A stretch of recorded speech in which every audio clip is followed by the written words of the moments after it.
A stranger knocked on my door for 20 minutes.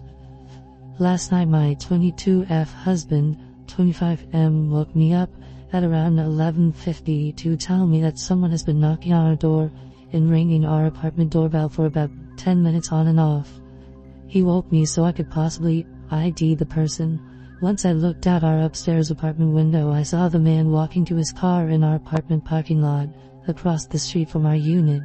He was wearing blue jeans and a gray t-shirt. He was a medium build, possibly 30-year-old blonde man. He wasn't covering his face or anything, but the thing is, he was carrying what looked like resistance bands or ropes. He sat in his car for about 3 minutes while I was on the phone with dispatch. Then he came back to our door and knocked hard for another few minutes. Dispatch advised me that the police were on their way, and they hung up. I started videoing the vehicle. I read out the tag number and make and model, and just watched as he put his car in park and reverse over and over again. Out of seemingly nowhere, he backed out of the parking lot and started rushing away, but not before the officer arrived and pulled him over. My downstairs neighbor knocked on my door and told me that he had been peering into her little children's windows and was pounding on her door as well. She said that her husband had left only 1 minute before he started knocking at her door. She said he saw her children through our window, and that's why he continued knocking. Our doors are right next to one another, so he probably didn't know what door he wanted open. He was watching us as well through our upstairs windows, so I turned all the lights out and shut the blinds while I called dispatch. The police never contacted us for a statement. I've reached out to dispatch with an update, and I'm waiting to see if any action was taken. We're keeping our eyes peeled to see if he's been following us. I'm replacing my porch light bulbs with motion detectors and putting bars in our windows and door tacks. My neighbor and our families are panicked, to say the least. He was outside for about 25 to 30 minutes. To be knocking men with bad intentions? Let's not meet. Update. I am trained in firearm usage and now live in a state where I can open carry, and the background check is really quick. We're going this weekend to get a firearm. My husband will be taking some classes as he came from somewhere where owning a gun is illegal, so he's never handled one. I am still waiting on a call from the responding officer. I have his badge number and name, so if they don't reach out to me today or tonight, he might work third shift. I will call this up station. If they don't do anything, I will go ahead and make a suspicious persons case for the paper trail. We had no odd encounters last night. However, while I was looking at the video I took, I remember that car. I was walking my dog at 8 p.m. a week ago for him to pee, and this car was driving really slow through the parking lot and parked a few spots down from where I was letting my dog sniff. They just sat there with the car running. When I tell you my ears started ringing and I got an awful feeling, I'm not joking. I turned around and went home, didn't give my dog the chance to pee, and shut every door and window. I think this man has been stalking out our apartment building, me and my neighbors. I think he wanted to get in where those children are. I'll update more when I have new information. Update number 2. It's been a week since the incident. I called dispatch today because I never received a follow-up from the responding officer. A sergeant from the PD called me back to give me more information. He said that they pulled the man over, ran him to make sure there were no warrants, and asked him what he was doing. He told the officer that he was meeting up with an acquaintance. The officer let him go with no further questions.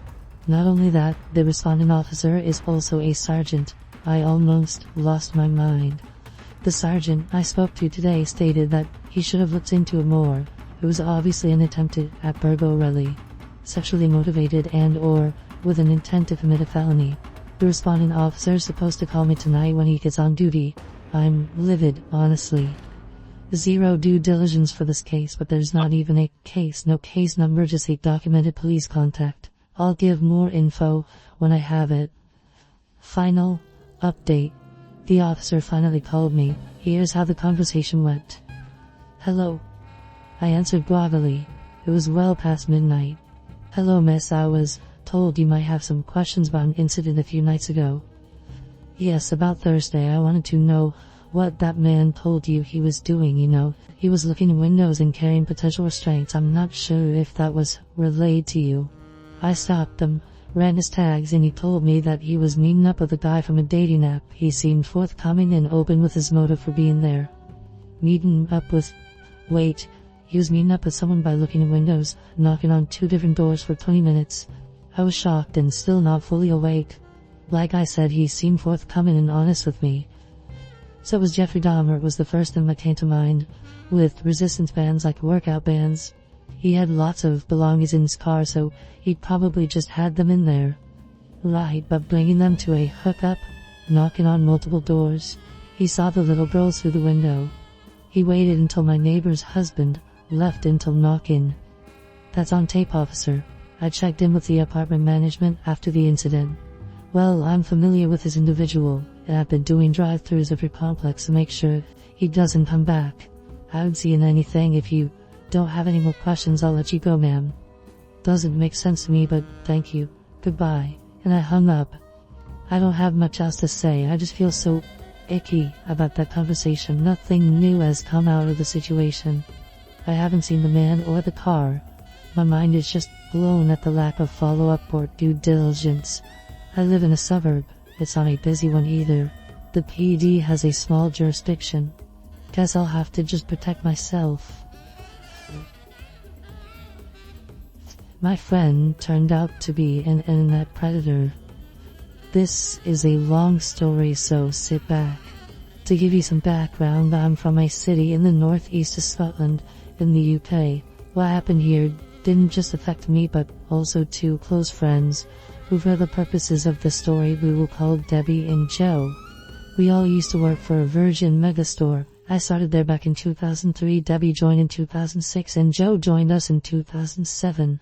The entire staff of the store, for the best part, were all close friends. We are all music and movie nerds, so shared the same interests and sense of humor, etc. Every year, over the Christmas period, we would take on temporary staff as extra help for the volume of customers we would get during that time of year. In 2007, one of our temps was Rory. This is his real name. Most of us hit it off with him brilliantly. Young guy seemed really passionate about music, especially Pink Floyd, which was a big win with Joe, who is one of the greatest guitarists I've ever met, and myself, who grew up on Pink Floyd through my parents. Plus Rory was a budding filmmaker, and his love of movies seemed to match his love of music, so we would have a lot of chat about, and became friends very quickly. It was rare to keep in touch with the work temps post the Christmas period, but Rory was an exception. He didn't live in the same city as the rest of us, but kept plenty of contact through text and social media, and would come through the city and hang out from time to time. Moving forward to Christmas time 2008, by this point Virgin Megastore had become Zavi Entertainment. Remember them? And Rory came back to work with us as temp, and particularly with me.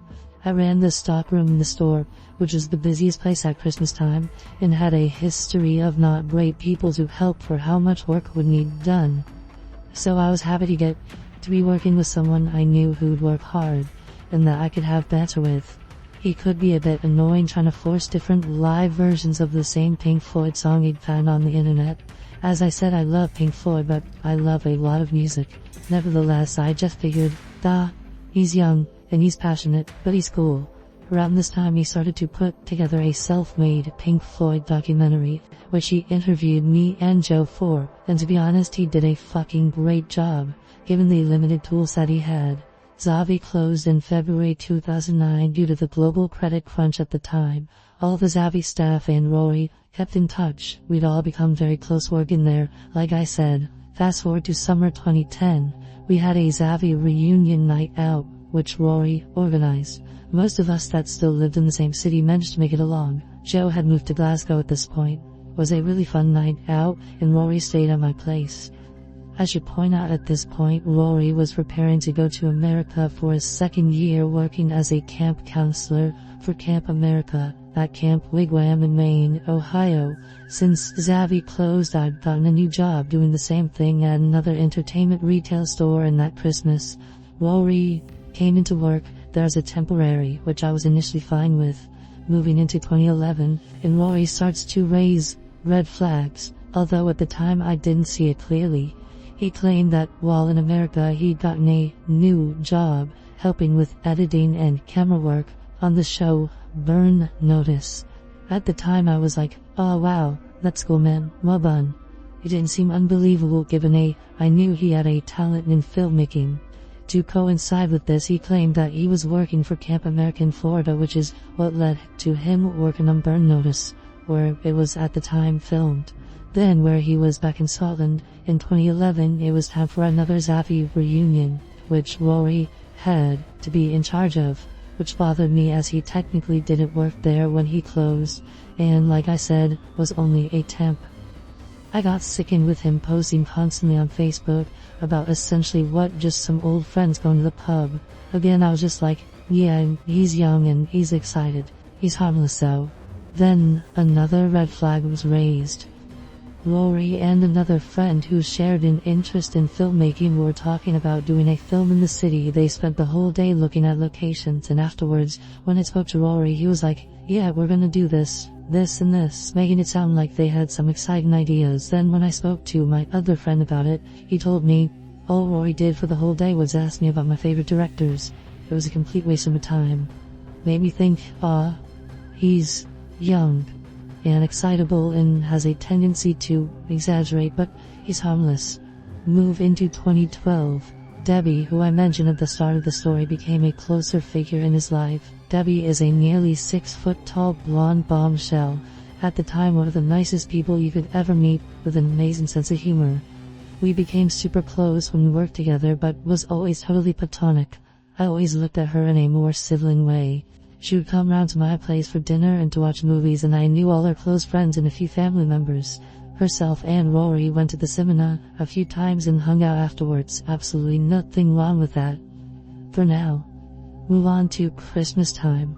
Rory is back as a temp for the 3rd year in a row, and by this time he has started to annoy the other staff. Whilst on lunch, he'd sit and brag about all the TV shows he worked on during his summers in the States. Burn Notice, Criminal Minds, and The Wire. Unfortunately, I didn't hear about that at the time, because people knew I was friendly with them. They didn't want to seem like they were talking shit about him. As the staff in this job also got along famously. On a personal note, talking with him at work became a bit weird. He started talking to me in a really smug and condescending tone, which, given that I'm 6 years older than the dude, and had a hand in him getting his temp jobs every year, and thought I was his friend, didn't appreciate it. Then around the same time, there's another Zavi night out due. Rory, Debbie, Joe, who was visiting from Glasgow, myself and a few others. The day before the set get-together, keeping in mind I'm pissed about how Rory's behaving, I get a text from him saying, hey man, the plan for the night out tomorrow is to go to the pub quiz, your favorite. Now, I don't go to pub quizzes for tedious personal reasons, and all these friends knew this, so Rory was essentially implying the rest of the guys had planned to go do something I wouldn't go to, which I didn't. As I was super pissed off about that text, I kept quiet about it from the others, even though I should have known how devious he was, because, as it turns out, those guys didn't go to the pub quiz, and there was no intention to. The next day, Joe comes into the shop to speak to me since I'd missed the night out. Whole time I'm talking to him, Rory is standing next to him in a defensive stance, answering everything I asked Joe, like he was his fucking spokesperson, which was infuriating, because I was at work, I couldn't lose my shit, and Joe is happy-go-lucky. He didn't even notice what Rory was doing. Rory was obsessed with Joe because of his talents as a guitar player, to the point of it becoming unhealthy. It was around this time that Debbie started to sense I was having a problem with Rory, and it was true.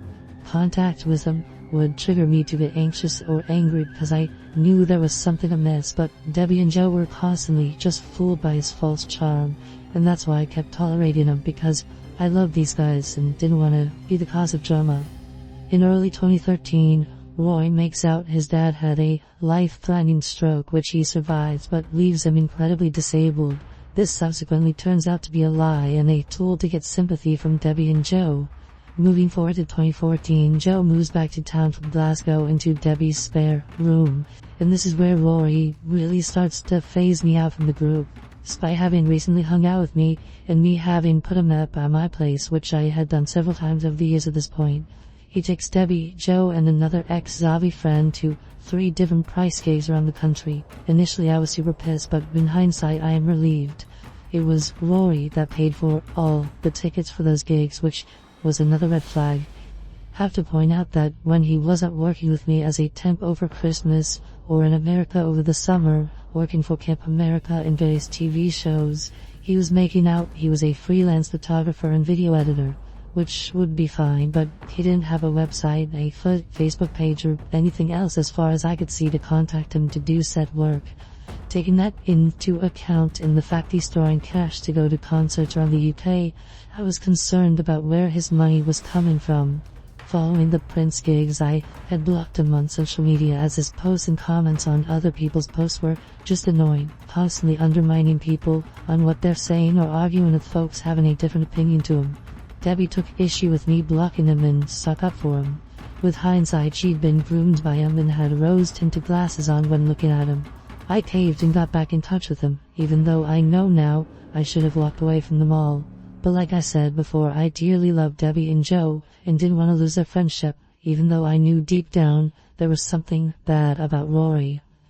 Throughout 2014, Debbie and Rory got super close. Anyone that didn't know them seeing Facebook pics would think they were a couple. Over the next 2 years, my contact with those guys started to drift. Rory would come round to my place for a bit, and then would leave and be like, "I'm away up to Darling Debbie's. I would invite you, but you're not one of the three amigos." A lot of the time he wasn't actually going there, it would turn out. He even came to my place to stay the night once, saying he needed to catch a flight to the States in the morning to a video editing job. Then it would turn out he was just going back to the village he lived in at his mom's house. Eventually I walked away. Quietly, I took Debbie, Joe, and Rory off of the news feed and hid any Facebook posts I made hidden from them. I figured if I see any of them in the street, I'll be polite and just get away ASAP. I started to investigate Rory's claims about his time in America. I relayed them all to a friend and his flatmate, who himself had lived in America for a long time. They both told me, "Nah man, there's no way he could be doing all that shit." Which is true. If you go to America to work for Camp America, that's all you're allowed to do. And with a bit of research, I found that Camp Rory actually worked at, proving he never did Camp America work in Florida. During this time, I had friends who would still follow him on Facebook. Out of intrigue, they would ask me, where is his money coming from? Rory was going to stadium and arena concerts around the UK at least once a week. Some of these gigs cost as much as €200 a ticket, not to mention travel costs and accommodation. I knew something was up. I knew he wasn't involved in drugs. He would claim he made money from YouTube, but his channel barely had any subscriptions, and plus all his vids were of copyrighted material, so there was no way he was making any money from that way. I did wonder if he was making money from editing. He was avoiding paying tax. That's the only thing I could think of. Believe me, if I could have afforded a private detective to investigate this guy, I would have. During all this time, Debbie and Joe are hanging out with and posting how great he is on etc. on Facebook, despite the fact I found Rory had a second Facebook account where his profile pic was of him and Debbie. This was a secret account, and I took the screenshot and showed Debbie, but she was just like, "Oh, isn't that his American account?" Sorry Debbie, but you know you were really fucking stupid. Now let's fast forward to October 2018. By this point I've severed contact with Rory completely. Missed Debbie's wedding the previous year with Rory, was a bridesman. Haven't seen Joe in a good while either. I'm back at work after lunch for about 5 minutes. Then my friend, who was on her lunch and in the staff room, comes running through to where I am. Hey, have you heard Rory was in court? Which in itself was initially shocking. I was like, what, for tax evasion or copyright infringement? No, she said, for making videos of little kids. Between January and November 2017, he was pretending to be a girl online using YouTube and Omegle to groom young boys. I shall leave links to newspaper reports. Once I was told what he'd done, I was in an adrenaline-fueled rage for about 17 hours. Just so pissed off that I've been right, he was a bad guy, but I just couldn't prove it. I knew my friends had been duped, not to mention all those poor kids that got abused by him. As for his expendable income, I really think he was selling the videos he was making on the dark web for Bitcoin profit. He was the first person ever to mention the dark net to me, but in a way of like, oh, never go to the dark net. He pled guilty and got 3 years and 9 months along with a 5-year harm prevention order. It'll be on the offenders register for the rest of his life. Thanks for listening. I'm still in touch with Joe, although he's a super busy guy these days. Debbie unfortunately I'm not in touch with now. I know she was mortified by the revelations, but she's happily married. So I'm just glad she saw the truth eventually, even though it took something so heinous to do so. He just wanted a girlfriend. When I was about 9 years old, female, my family used to live in a remote area on the outskirts of town. Considering the location of the suburb, that area was surrounded by warehouses and such. At the time, my family did not have a phone in the house, and neither did our neighbors. There were no cell phones back then, or they were a luxury and not everyone could afford one. This took place in the end of the 90s, so if I needed to call my mom while she was at work, I had to either go to my dad's work or company next to his, which was closer, to make a phone call. My dad's work was a relatively short walk from our house, probably 30 minutes or less. My dad was working at a huge unloading dock for metallurgical/natural resources shipments. In order to get to my dad's work, I had to walk past another adjacent company just like the one where my dad was working. I will call it Docks 2. My dad's work, as well as Docks 2, had a sort of watchtower. It is just a cabin mounted at the top of a tall platform, and you need to go up a decent amount of stairs to the top. There was always a guard inside overseeing the whole yard from the top during the day and night to make sure no one is in danger/no break-ins. The phones were located only on site watchtowers at the time. Docks 2 were much closer to our house, only 10 minutes walk. One day, as I've done many times before, I went to the Docks 2 to make a call. I climbed the stairs, knocked on the door. It was welcomed in by a guard and used to see Will quite often and knew well. However, that day he wasn't alone. New guy, 28 at the time, was there. Apparently he was a new employee hired to work shifts. He was this very tanned white guy, always wearing military-style outfits. I was just an average-looking child, looking exactly my age. My hair was very blonde, which made my cheeks appear rosy red and gave me more childish appearance. When the new guy saw me that day, he wouldn't take his eyes off me. As soon as I was about to finish my call with my mom, it's just one room so everyone can hear my conversation with her, the new guy went outside to smoke. When I came out, he smiled at me and asked me what my name is and whether I came there often to make calls. I don't remember what I said, but I felt very shy because he was just staring deeply into my eyes. I will call him the creep. Fast forward, and I came to that tower again to make a call, and there he was again. But that time he was alone. I spoke to my mom, and as I was about to leave, he asked me if I wanted any tea, to which I refused. He then proceeded to ask me how school was going and things like that. He offered to help me with my homework, however I told him I've got it all sorted. Harmless, but strange.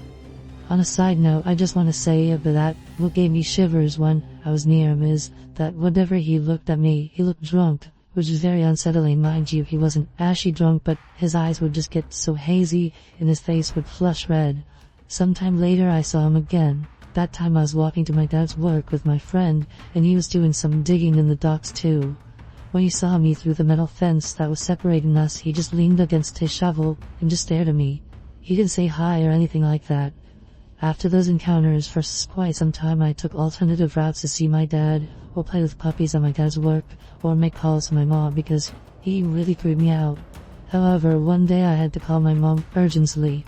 My dad's work phone didn't work, so I had to go to the Docks 2 tower, hoping I won't see him. The creep was there.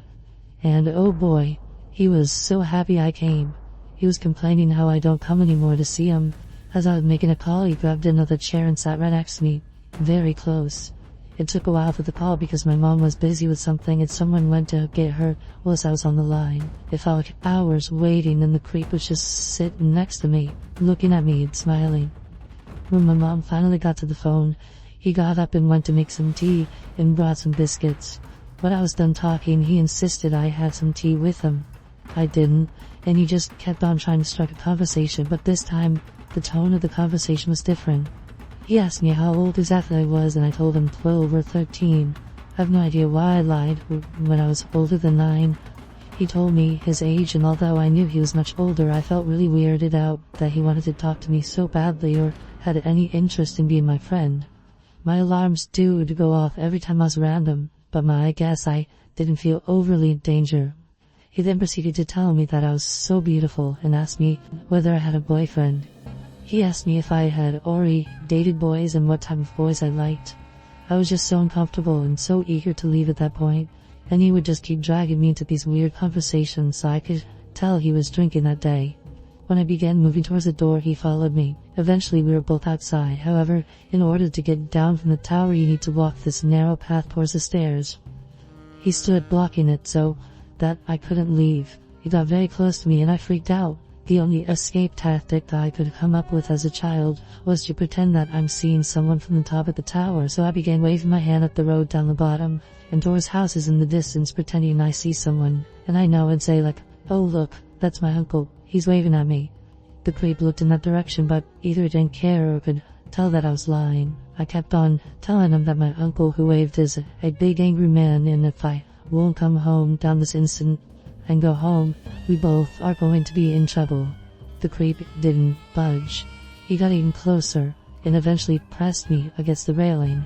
He kept on asking me his weird questions whilst I was terrified to move because I didn't want to move my body against his, if that makes any sense, so I just froze. He asked me if I could go on a date with him and that he is looking for a girlfriend. And at that particular moment, someone was coming up the stairs to the tower, so he let me go but asked me to come back. I've not told anyone about this encounter at that stage because I was afraid that my parents would get angry. I also just felt embarrassed and thought that people would judge me for what's happened. Sometime later I was home and it was around 9 p.m. I know the time because it was my bedtime. Suddenly a car came into our driveway. I came to see who it was through the front room door, and I could see it was the creep, but this time with other guys, blasting music in his car and shouted my name. I have no idea how he knew where I lived. He must have followed me one day. My dad was outraged. He asked me who these people were, but before I could even answer, he rushed outside. Apparently the creep asked me for me to go out to him and his friends. My dad obviously refused, saying that I am a child and too young to hang out with them or go out at this time of night, and that if he sees any one of them ever again, he'll beat the living daylights out of them. So they drove away. I was so upset with my dad that he called me a child in front of them. So stupid. I think because we lived so far away from everything, I was really keen to make friends as there were no kids around and such. For a while after that, I haven't seen the creep or heard of him. Significant time later, I was walking to my dad's work again and I've completely forgotten about the creep. He was working in the docks too with his friends, maybe those that came with him that night in the car, or maybe these were just his co-workers. I got scared when I saw him and even thought he shouted hi. I pretended not to know him. He said something to his friends and I remember so clearly how one of his friends explained loudly, "Her." I guess he told them about me or his interest in me, but no one expected me to be a child. I looked at the guy that explained. He was staring at me in utter disbelief. He must have been 20 or 25 or so, I think, and the creep was saying something to him. His friend screamed at him, "Have you lost your mind?" Clearly the creep didn't see me as a child like everyone else did. Fast forward again, maybe half a year later. One day I was home alone in the evening waiting for my parents to come back from work. We lived in a very safe community, so sometimes I'd be home by myself for a little bit after school till my parents got home. I was playing a game whereby I was a singer that had this stage created in the living room and I was performing in front of chairs pretending they were my live audience. It was pitch black outside. At some point during my performance, I see someone staring at me through the living room window. That person must have been crouched down as only top of the face could be seen from the bottom. As soon as that person realized I saw them, they ran away. I was so embarrassed that someone saw me performing, scared and shocked at the same time, that I was literally glued to the floor. I didn't know whether that was him. Our dog didn't react at all, maybe because music was playing very loudly. I was scared to go outside the house to check, but peered through the window. However, no one was there. That person had to climb over the wooden fence to get to our living room window. I told my parents about it. I've also asked my friend whether it was him who came around, but he said it wasn't him. I don't know if my friend felt shy to admit he was watching me, or whether it was the creep. To finish this up, one day I went to docks too, with my dad, as my dad needed something from work. I saw the old guard that I knew well, and asked about the creep and was told that he doesn't work there anymore. I don't know what happened of him. I never told my parents about what's happened. So, even though I know our paths will never cross, let's not meet. God said, "You are my wife." A few years ago, my boyfriend and best friend of 4 years had just dumped me. I was using this website Meet Me to meet people in my area while I was in college. My profile clearly stated that I was not explicitly looking for anyone to date, just wanted to meet new people.